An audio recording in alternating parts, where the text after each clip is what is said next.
ये फ्रेंड्स 2007 में जितने भी क्वेश्चंस यूपी बोर्ड के सिंटैक्स के रूप में पूछे गए थे सभी सेट में, उनको आज हम यहाँ सॉल्व करने वाले हैं।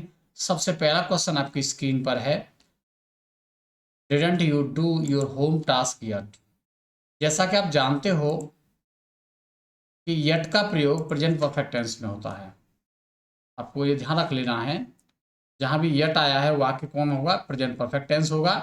तो यहाँ डिड तो पास्ट इंडेफिनिट है, तो ये हो जाना चाहिए haven't you done, haven't you done, तो परफेक्ट में थर्ड फॉर्म आती है। और बेटा होम वर्क होता है, होम टास्क नहीं होता, होम वर्क होगा। ठीक है। देन अगला क्वेश्चन है 4 and 4 आर मेकिंग 8। अंकगणितीय योग बताने के लिए प्रेजेंट इंडेफिनिट टेंस का प्रयोग करते हैं और एक वचन की क्रिया लगाते हैं। तो आर मेकिंग नहीं आएगा, क्या आएगा बेटा यहाँ पर, यहाँ आएगा मेक्स। नेक्स्ट क्वेश्चन है Mary is working in this office for 6 years। तो समय के साथ अगर सिंस या फॉर दिया जाता है तो वाक्य परफेक्ट या परफेक्ट कंटिन्यूस होता है, तो इज नहीं आएगा, यहाँ आएगा हैज बीन, परफेक्ट कंटिन्यूस हो जाएगा। अगला क्वेश्चन है if she will work hard she will win. तो इफ अनलेस वाले वाक्य में विल शेल वुड का प्रयोग नहीं करते, ध्यान रखना। इफ अनलेस टिल अनटिल इनके सपोजिंग प्रोवाइडेड के साथ विल शेल वुड का प्रयोग नहीं करते। हम ये सिंपल कह सकते हैं कि डबल फ्यूचर का प्रयोग नहीं होता है। प्रेजेंट इंडेफिनिट आएगा आगे और पीछे आएगा फ्यूचर इंडेफिनिट, कंडीशनल में आपको पढ़ा दिया था। तो if she works hard. Next question है sun rises in the east. तो ये तो आप सब जानते हैं कि सन से पहले दा का प्रयोग होना चाहिए, तो यहाँ एक दा आएगा और यहाँ दा है ही ऑलरेडी। अगला है नो नुक और कॉर्नर वर लेफ्ट अनएक्सप्लोर्ड। तो और या नॉट से दो कर्ता जुड़े होते हैं, आइदर और, नाइदर और, नॉट ओनली बट आल्सो। तो पिछले कर्ता के अकॉर्डिंग वर्ब आती है बेटा, तो कॉर्नर के अकॉर्डिंग जो आएगा वहां वो जाएगा। नेक्स्ट क्वेश्चन है if you will go to London buy a computer for me. तो ये भी कंडीशनल का है और इम्परेटिव के साथ दूसरा वाक्य जो होता है वो प्रेजेंट इंडेफिनिट का होता है। विल गो नहीं आएगा, यहाँ केवल गो आएगा। Next Sonu is my older brother. तो ध्यान रखना है, एक ही परिवार के सदस्यों की तुलना करने के लिए हम एल्डर का प्रयोग करते हैं। इसका सिंबल याद ध्यान रखना है कि एल्डर के साथ मोस्टली यहाँ पजेसिव एडजेक्टिव आता है या एपस्ट्रोफी का प्रयोग होता है, तो वहाँ एल्डर या एल्डेस्ट का प्रयोग किया जाएगा। अगला बहुत इंटरेस्टिंग क्वेश्चन है बेटा आपका, he made no further remarks. तो जो फर्दर है, फार एडजेक्टिव भी होता है बेटा और एडवर्ब भी होता है। इसकी कंपैरेटिव फर्दर होती है और फार्दर होती है। ठीक है, सुपरलेटिव फर्देस्ट और इधर फार्देस्ट। डिफरेंस क्या है, जब ये एडवर्ब का काम करेगा बेटा तो ये इसकी कंपैरेटिव सुपरलेटिव ये होगी, और जब ये एडजेक्टिव का काम करेगा तो इसकी कंपैरेटिव सुपरलेटिव ये होगी। और सरल करके बता सकता हूँ, जब समय की बात होगी तो ये आएगा और जब स्थान की बात होगी तो ये आएगा। तो उसने आगे कोई टिप्पणी नहीं करी, यानी इसका अर्थ क्या निकलेगा बेटा, इसका अर्थ निकलेगा आगे और इसका अर्थ निकलेगा दूर। ठीक, तो स्थान की बात तो यहाँ हो नहीं रही, तो यहाँ स्थान की बात नहीं होती, यहाँ पर क्या आएगा बेटा, यहाँ ये आएगा फर्दर। ठीक है। नेक्स्ट क्वेश्चन है no girl is as beautiful as Neha. तो पॉजिटिव डिग्री में बेटा नो गर्ल या नो प्लस नाउन नहीं आता, नो अदर प्लस नाउन आता है। ठीक है। Next, today is the latest day. तो सेम प्रॉब्लम अभी आपको बता रहा था, वो लेट की प्रॉब्लम भी सेम है बेटा। लेट एडजेक्टिव का भी कार्य करता है और एडवर्ब का भी कार्य करता है। जब लेट एडजेक्टिव का काम करेगा तो इसकी कंपैरेटिव होगी लेटर, LATTER, और सुपरलेटिव लास्ट। जब एडवर्ब का काम करेगा इसकी कंपैरेटिव होगी लेटर, LATER, और सुपरलेटिव लेटेस्ट। ठीक है, तो ये जो बताएगा बेटा क्रम बताएगा और ये समय बताएगा, यानी इसका अर्थ होगा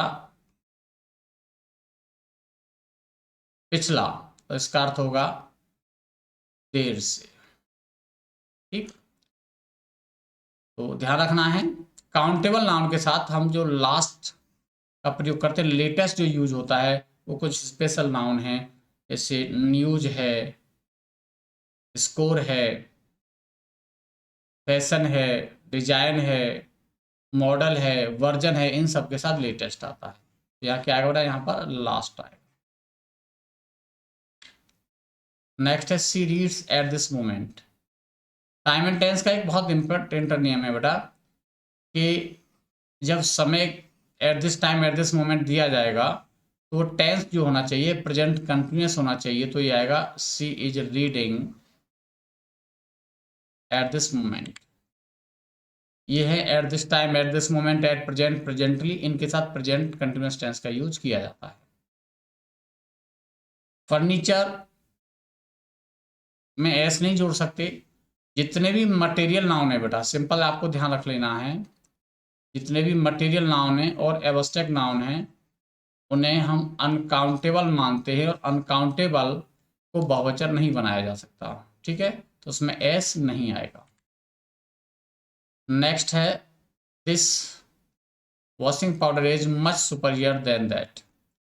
तो सुपरियर के बाद बेटा देन नहीं आता, junior, senior, inferior, superior, posterior, prior, elder, इनके बाद टू आता है।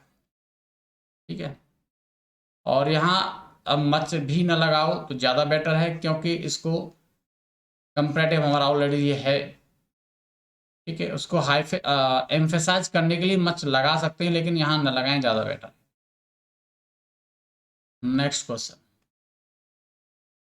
N university degree is no guarantee for job. अब देखिए आर्टिकल हमेशा ध्यान रखना, इंडेफिनिट आर्टिकल जब लगाओ आप प्रोनाउंसिएशन देख लेना और हिंदी में लिख के देख लेना, सबसे बढ़िया ट्रिक है।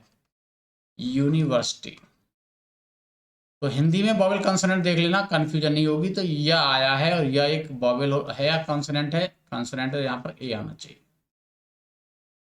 नेक्स्ट क्वेश्चन है one must do once duty. जहां किसी वाक्य का कर्ता वन है वहां अपना की अंग्रेजी वंस आता है बेटा, क्या आता है? वंस आता है। नेक्स्ट क्वेश्चन है कुछ क्रियाएं ऐसी हैं जो हमेशा इंडेफिनिट में यूज होती हैं, कौन कौन सी बेटा? Love, like, want, wish, desire, have, own, belong. ठीक है, तो hear, look, appear, seem, taste, feel, smell, ये कुछ क्रिया है जो हम इंडेफिनिट में यूज करते हैं, इन्हें कभी भी हम कंटिन्यूस में यूज नहीं करते हैं। I like the idea. Next है he wrote a best novel. Superlative degree के साथ हमेशा द का प्रयोग किया जाता है। नेक्स्ट क्वेश्चन है I have written a letter to my father a month ago. यदि वाक्य में एगो आया हो, इन द पास्ट आया हो, लास्ट आया हो, यस्टरडे आया हो, तो वो टेंस होता है बेटा पास्ट इंडेफिनिट टेंस में। ये तो प्रेजेंट परफेक्ट है, तो पास्ट इंडेफिनिट कैसे बनेगा? यहाँ सेकंड फॉर्म आ जाएगी। नेक्स्ट क्वेश्चन है he is eligible to the post. Eligible के बाद टू नहीं आता बेटा, फोर आता है। नेक्स्ट क्वेश्चन है bread and butter are his chief food. कुछ संज्ञाएं एंड से जुड़ी होती हैं, वो एक ही वस्तु का बोध कराती है, इसलिए उनके साथ एक वचन की क्रिया आती है। जैसे bread and butter, rice and curry, horse and carriage, age and experience, hammer and sickle, तो एक ही वस्तु का बोध कराएंगी, तो यहाँ पर ए जाएगा, एक वचन की क्रिया आएगी। नेक्स्ट क्वेश्चन है I you and he are good friends. And से तीनों पर्सन के प्रोनाउन जुड़े होते हैं बेटा, तो सबसे पहले आता है सेकंड पर्सन, यू आएगा, उसके बाद थर्ड पर्सन ही आएगा, उसके बाद फर्स्ट पर्सन आई, इसे हम 231 का नियम कहते हैं। पहले सेकंड पर्सन, थर्ड पर्सन और फर्स्ट पर्सन। नेक्स्ट है this question is the easiest of the two.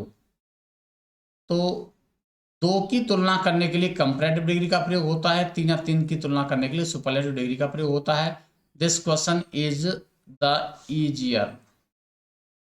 ठीक है। नेक्स्ट क्वेश्चन अभी आया था, मिल्क इज प्रेफरेबल। प्रेफरेबल के बाद क्या आता है बेटा? टू आता है, देन नहीं आता। और लास्ट क्वेश्चन है आज की क्लास का, ऑफ द टू बॉयज। अभी हमने बात कर रहे थे दो के लिए कौन सी डिग्री आएगी बेटा? कंपैरेटिव डिग्री आएगी। तो ब्रेव आर ऑलरेडी हमारे पास है, तो यहाँ ईयर जुड़ चुका है, वह मोरिया मोस्ट तो नहीं आएगा। आपको क्लास कैसी लगी ये आप जरूर बताइएगा, अगली क्लास में आपसे मुलाकात होती है। Till then good bye.